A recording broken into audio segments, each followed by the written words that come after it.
Et bonsoir Aurélien. Bonsoir Génial. On va pour commencer sur la plage de Bambo-Ouest dans la commune de Bouigny. Oui, puisqu'une centaine de jeunes footballeuses se sont essayées toute la journée au beach soccer, une initiative de la Ligue mahoraise de football, donc pour ces footballeuses âgées de 9 à 11 ans. On voit ça avec Ismaël Mohamed Ali, Géraldine Louis.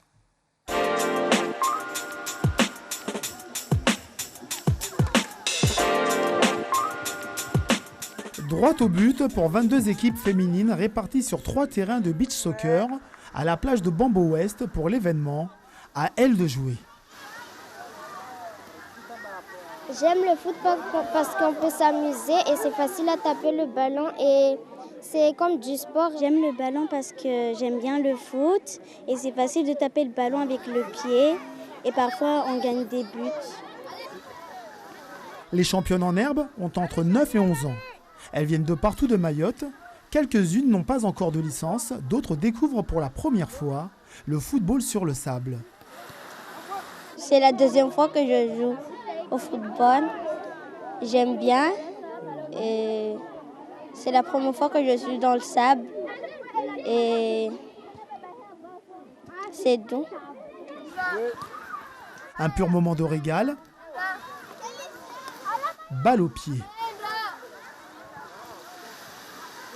J'aime le foot parce qu'on peut s'amuser et c'est facile à taper le ballon. J'ai fait des passes à mes camarades et on a gagné presque tous les matchs qu'on a joués.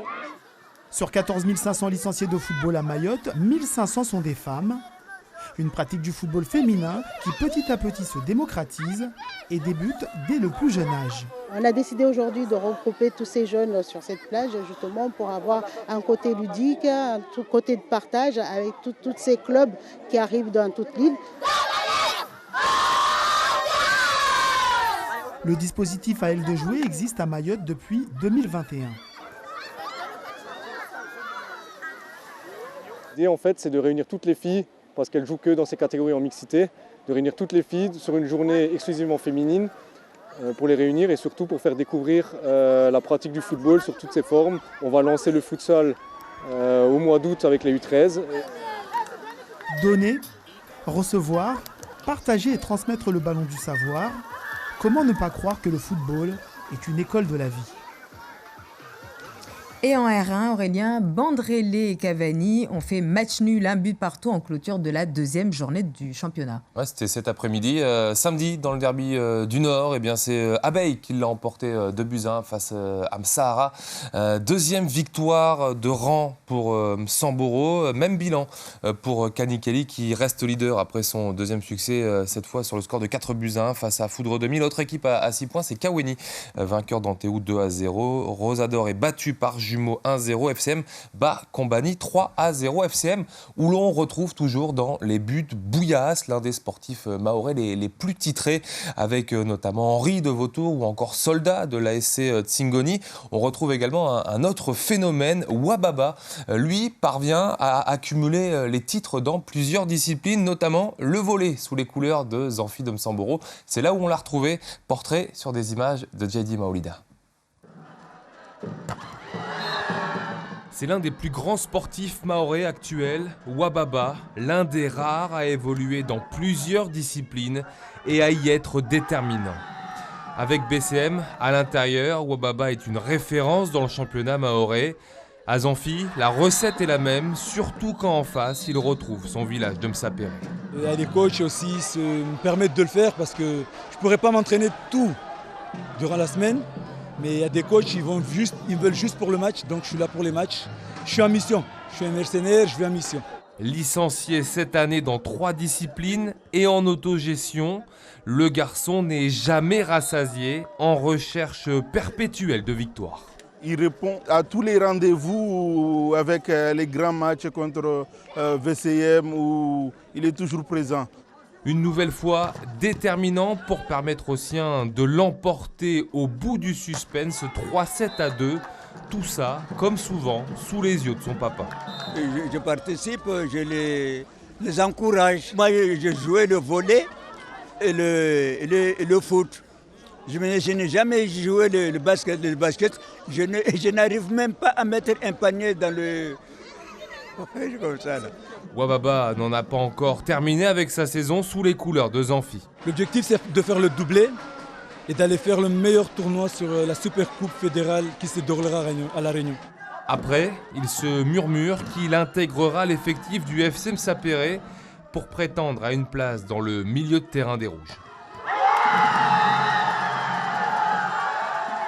Et après le portrait de Wababa et le volley, on parle de basket et on jouait les demi-finales de la Coupe de Mayotte ce week-end. Ouais, chez les hommes, qualification pour Rapide Éclair et Vautour. Rapide l'emporte 90-70 face au Skolodunk. Et Vautour de son côté, vous le voyez en image, l'a emporté au bout du suspense contre le TCO. Victoire de 4 points, 87-83. Duel de petite terre du coup en finale chez les hommes. Des finales qui se dérouleront toujours à Mgombani, au gymnase Jean-François Horry, ce samedi. Et chez les dames, eh bien, Golden Force de Chiconi a validé son billet en battant Chicago et retrouvera en finale soit Fuselips, soit BCM, engagés une nouvelle fois dans un duel cette saison.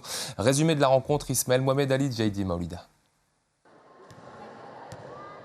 Une demi-finale tout en maîtrise pour les filles de Fuselips de Cavani, qui se permettent même de rater un ultime panier dans cette rencontre électrique, remportée 75 points à 59 contre les rivales du basket club de Msapéré.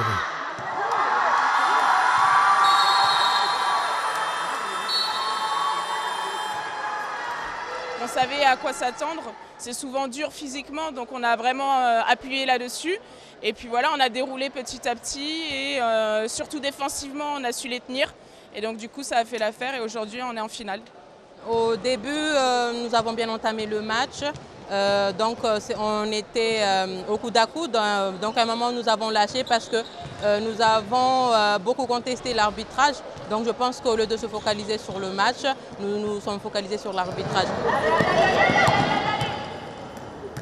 On retiendra notamment la superbe performance de la numéro 5, Tiffany Brandt, étincelante et auteure de 23 points pour son équipe.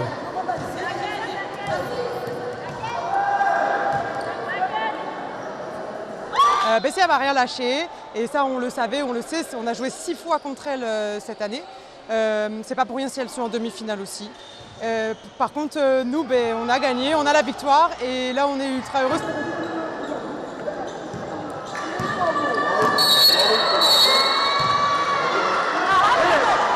Basket Club de Msapéré n'a pas démérité dans cette opposition au parfum de soufre et de revanche.